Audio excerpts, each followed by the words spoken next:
Hello and welcome along to the Property Academy podcast by Opus Partners. I'm your host, Seb McKnight. And I'm Andrew Nicol. And today's show, we're talking about school zones. How much do they really impact your property value and how fast your property goes up in value? So stick around because over the next 15 minutes, we're going to talk about the pros and the cons of buying in really good school zones. We're also going to talk about how that impacts the rental yield and also the capital growth. And then finally, we're going to talk about who are those people who want to rent and also buy in those good school zones. Now, Andrew, when we're talking about a good school zone, it's pretty subjective. What are we really talking about? Well, previously we used to have the decile system, right? That was the one that I always knew. Yeah. But now it's been replaced with the equity index, which is a measure of how many socioeconomic barriers there are for an education at a particular school. So obviously schools with fewer socioeconomic barriers tend to get better results in terms of the education. Yeah, and it's quite funny why they replaced the old decile system. Because why did they? Well, it was so simple. It was 1 to 10, and 10 were people who had more affluent parents. 1 were schools where the parents didn't have as much money. But the reason they Labor wanted to replace it was that people started looking at it as a measure of quality. So if you're a decile 10 school, you're a better quality school than a decile 1 school, which isn't necessarily the case. It just means that people who send their kids to those schools aren't as wealthy as those who send them to decile 10 schools. You could have a rubbish school that was decile 10, and you could have a really good school that was decile 1. So that's one of the reasons they changed it. So they've made it more complex and more robust now. Well, in my view, they just wanted to obfuscate. Right. Is that how you pronounce that word? Yeah, your guess is as good as mine. I think that they just wanted to make it more hazy. Yeah. Do you know what I mean? Am I allowed to say that? Let's find out. I think that's it. To be honest, I actually do think that's true. And I suppose one question is, how much are people willing to pay to send their kids to a really good school zone? If we look at the most expensive school zone in the country, it is Victoria Avenue School, which is in the middle of Remuera and Auckland. And the average value of a property in that school zone is $2.8 million. It's a little bit the same for Bayfield School and also Westbury. Westbury is another up-and-coming. When I say up-and-coming, it's a bougie suburb that has got more and more and more expensive over the last couple of years. Average value of a house in that area, $2.2 million. Now, it's a little bit of a chicken and an egg thing, right? So are house prices really expensive in Westmere or Remuera because they've got really good schools? Or are those schools, do they get really, really good results because people who tend to live in those areas have more money? If you've got more money, that gives you some advantages, so you're more likely to get better school results. So it's a bit of those, well, is it the school? Is it the people in the area? My view is it's probably the people in the area and how much they value education. And obviously, if you've got more money, you've got a bit of a leg up in life in terms of your education. Yeah, I mean, you can employ a tutor if your kids are struggling or something like that, right? Yeah, and you probably value education as well. So one question is, though, do properties in better school zones go up in value faster than those that maybe aren't as sought after, if I can say that? So this is it's always quite interesting when we have someone like this, the New Zealand Herald, go and give us the data that we've been basically preaching on for a while, which is that actually the school zone doesn't actually affect or speed up the rate in which your house is going to go up in value. So to give you some numbers around that, Chapel Downs, for example, that has had an increase of 152% over a 10-year period. So it's increased by 150%. Yeah, and if we think about where Chapel Downs School is, let's see which area it is in. And Chapel Downs School, for those of you who are like, oh, I wonder where that is, that's really close to Manukau, which is in South Auckland, which is not typically where a lot of people would think, oh, that's going to be where the best school zones are. But that's the highest percentage increase there is, and not in an area that I would say is an outstanding decile. It's not decile anymore, but outstanding school zone. Even if we think about some other areas like, let's think about Birdwood School. That came in 3rd place. Property values went up there 125% over the last 10 years. And Birdwood School is located way out in West Auckland by Swanson and Henderson. Again, not necessarily the place where you'd first think like, oh, wow, that is the school zone that I absolutely must get my kids into. We see it a lot with places that are a little bit more on the fringes of New Zealand, like Waiheke Primary School, which is obviously on Waiheke Island, and also Manurewa Central School. So quite a few schools in North Auckland, some out in West and some down south. Part of that will be that the makeup of houses is changing over time. So, for instance, if we think about way out in West Auckland where Birdwood School is, maybe 10 years ago, there were a lot of properties that weren't as new. Maybe they were quite older. And now if you've got more new builds going in, those new builds will be more expensive. They'll be more valuable than some of those properties that are in there. So you do have to be somewhat careful with the data and say, well, how much of this is legitimate capital growth and how much of this is just the fact that newer, more expensive properties are being built. But what we don't see is that the areas where there has been the largest increase in average value of houses, which is kind of our proxy for capital growth, it's not true that those are all in the absolute best school zones, which is kind of what a lot of people think is going to be the case. We've done analysis like this before on the show. I think we used Ryan's data rather than CoreLogic data and looked at different periods, but it was basically the same conclusion. Yep, you are going to pay more to buy in a really expensive school zone, but it's not true that your house is going to go up in value way, way faster. It's going to double in value faster simply because it's in that better school zone. And actually, if I bring it back to Christchurch, so we did the numbers on Christchurch. In Christchurch, you kind of want to be in the good school zones, your boys high, girls high zones. And I've got a lot of investors that always say to me, hey, can we get something in a really good school zone? You end up paying more money to get into that school zone. And I think from memory, it was roughly about $250,000 more to get that good school zone. But again, the data doesn't show that it increases faster than other areas, or you don't get an advantage being in that area. But if we look at the areas that went up faster, so in Canterbury, Sumner School Zone went up the fastest, which was 117% over a 10-year period. Now, the second was Woolston. Now, the interesting thing here is that Sumner is a bougie area, and it's got that would be a high decile school, right? But is the value of the properties going up faster because it's got a high decile school, or because it's a nice area that people want to live in? Yeah, I also remember you saying that a lot of people who live in Sumner, which is a nice part of Christchurch, don't end up sending their kids to the local high school because they don't think it's any good. Not at all. You're zoned for Linwood High, which is one of the lowest decile schools. You would very unlikely send your kid there. So normally you send your kid to private school if you're living out in Sumner. Or why aren't you zoned for Sumner School then? No, Sumner is a primary school. Oh, I see. Yeah, so Sumner Primary is, from what I understand, it's a fine school. Are you sending your kid there? No. And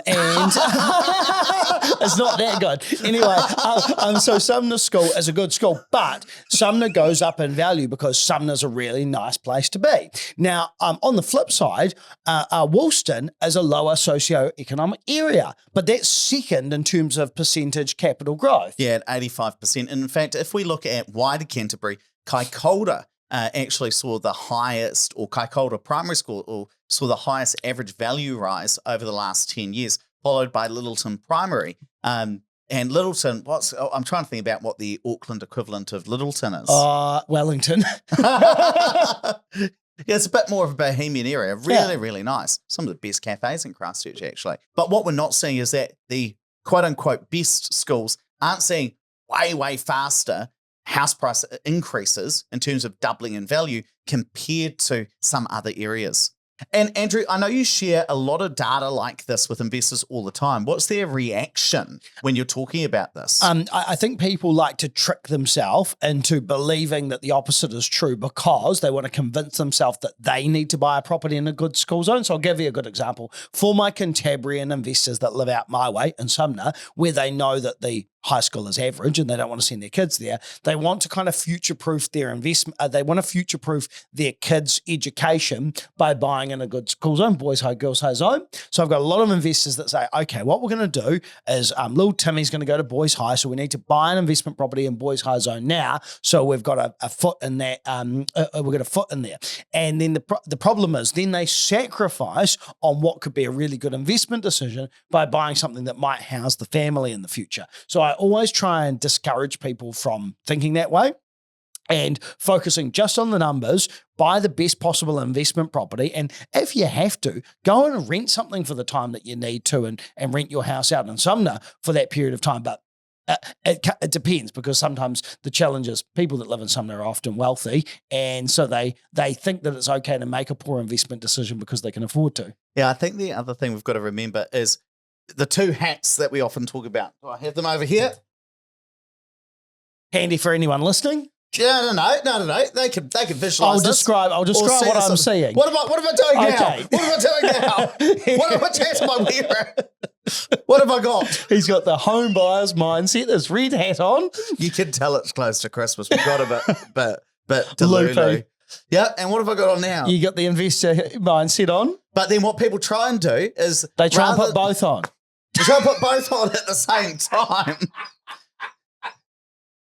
I mean, don't wear two hats at once, because look, you look absolutely ridiculous, don't you? Yeah. To be fair, you're looking ridiculous to begin with. But I think what people do is they do try and wear the homeowner mindset or the home buyer mindset and the investor mindset at the same time and mix them together. Whereas what we've got to be, if we're going to make a good investment decision, we've got to really not just understand the data, but take action based on it. Yeah. And what sometimes people will do is they'll say, okay, I see the data, but maybe I don't believe it, or maybe I don't want to take action on it because maybe my feelings are correct, or I have a belief that properties in better school zones will go up in value faster, even though the evidence tells me that's not true, but I'm going to take a punt anyway. And it's where people conflate or mix together emotional reasons to invest alongside the kind of data-driven, hard-nosed investor reasons to invest. So let's also talk about rents. So we looked into how fast rents go up, whether or not they're in a good school zone or a poor school zone. Now, interestingly enough, in Christchurch, so in Kaiapoi in Canterbury, it's had pretty good increases to rents over the last 3 years. 45%. Sorry. Pretty good is an understatement. 45% is massive over a 3-year period. Now, Kaiapoi is just a normal area. Yeah, it's like a kind of regular suburb is what I'd say. It's a good suburban life, kind of like very kind of average, if I can say that. And I mean that in a really, really good way. Can I say that? Yeah, that's fine. And then, but if you compare that to the places that get boys high, girls high zoning, okay, now they're kind of 11th and 12th in terms of the ranking. So again, you're buying in an area that's going to cost you more money, and it's not going to, the evidence doesn't show that it's going to go up faster than, or it's going to double in value faster than other areas, and the rent doesn't go up at a significantly higher rate. Okay, it just doesn't make sense. And even if we look at some other places in Christchurch, looking at the rents, like a very normal school like Harewood. Harewood. Yeah, you can tell I'm not from Christchurch. Going up by 26%. You know, like it's again a very normal suburb, but we've seen the same level of rent rises there as we have in some better school zones like Christchurch Boys, Christchurch Girls School. So again, it's not that we see that, okay, well, maybe rents go up way, way faster in better school zones. I suppose the other thing that I wanted to think about as well is, well, what about rental yields? Do we see a higher rental yield because lots of people want to live in those areas? Lots of people want to send their kids to those schools. So are you able to charge a higher rent even if those rents don't go up quite as fast? That's also a very common misconception, because it kind of makes sense. If someone told you that, you go, oh, good school zone, you're going to be able to charge higher rent. Well, the data doesn't show that either. And the reason for that is because if you're buying in one of those more affluent areas with a good school zone, you're paying more money. And there's only a certain amount of rent that you can charge someone. Like, you know, there might be a little bit in it, but not significantly. And so then when you look at the yields, and for some of those better areas like Auckland Grammar Zone, the yield there is 2.76. It's terrible. Something like Maclean's College in Bucklands Beach, gross yield there 2.37. So those areas are going to cost you so much more that it drags your yield down. And that's where I kind of think, okay, well, if you're thinking about this truly as an investor, buy in the area that you can get the most growth and the most yield, and then who cares about the school zoning side of things? It doesn't make any difference. And even if we look at some areas like Epsom in Auckland, where that's kind of the the Auckland grammar zone, we see that they tend to have lower yields compared to some other areas that are not in the best school zones or don't have the ones that people initially think, man, I've really got to send my kids there. Places like Swanson or Ranui, or places even down south like Papatoetoe, have really, really strong rental yields, even though they might not be the most desired school zones. And what I do want to say as well is there's a lot of generalization kind of in this episode, and it kind of has to be. Do you know what I mean? In terms of saying that's a good school zone, that's not. All of that is very, very subjective. And so we're kind of playing into what people generally think and the questions we hear, because the truth of the matter is it's very difficult to judge, well, what's a good school and what's a bad school. You can't just look at the decile because that tells you about the people who send their kids there to that school, not whether that school is particular quality or not. So if this was a Mythbusters episode like the old ones, is that myth debunked? I think it's pretty fair to say that in terms of a lot of the investment fundamentals, whether it comes to yield or whether it comes to increases in value, I don't think good school zones lead automatically to a better investment. I think the only argument you could really make, I think there are possibly two of them, is you might talk to a property manager and they might say, well, if it's in a good school zone, maybe you'll have less vacancy. Yeah, that's the one that I thought of. So, maybe that's the case. So maybe you might have really strong tenant demand. Now, it might not be that you get a better gross yield or a better rental return, but you might get a lot of people wanting to rent that property off you. Now, we don't have evidence to show that that's the case, but I'm sure if you talk to a property manager, they'd likely tell you that was true. You might factor that into your decision. I think the only other one is the sleep test as well. Some people, because property is actually it's not really that logical. For a lot of people, it's a very emotional decision. And if it helps you sleep at night, that you're invested in a better school zone, then maybe that's the decision you go to. But what I just warn you against is I met recently at one of our in-person events. It was a lady who's just recently started listening to the show. And she said to me, Ed, I've just bought an investment property. I said, great, where is it? Now, I can't remember the exact suburb, but it was somewhere in central Auckland. And I was like, cool. She's like, yeah, I think we made the wrong decision. I was like, tell me about that. She said, we spent $1.5 million on that property, and it rents out for something like, I think it was like $750 a week. It was very, very low yielding. And she said, now that I've listened to the show, I think we probably shouldn't have bought that property. And of course, in those situations, I always like to be quite encouraging. And I said, well, at least the good news is you've invested in something that's better than not doing anything. Yeah. But the truth of the matter is, if we just follow our home buyer mindset, our kind of emotional brain, it often can lead us to making a lower quality investment decision rather than just being a hard-nosed investor who's saying, my goal is to make the best investment decision possible and make money over the long term. Right, let's wrap it up there. But please don't forget to rate, review, and subscribe to the podcast. Really does help us get the message out to more people. And if you're listening on Spotify or Apple Podcasts, you want to see some of the graphs we're sharing today, just Google Opus Partners YouTube. It'll be the first thing that comes up.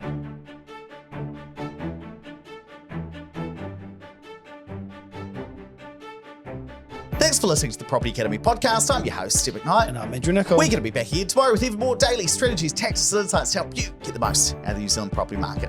Until next time.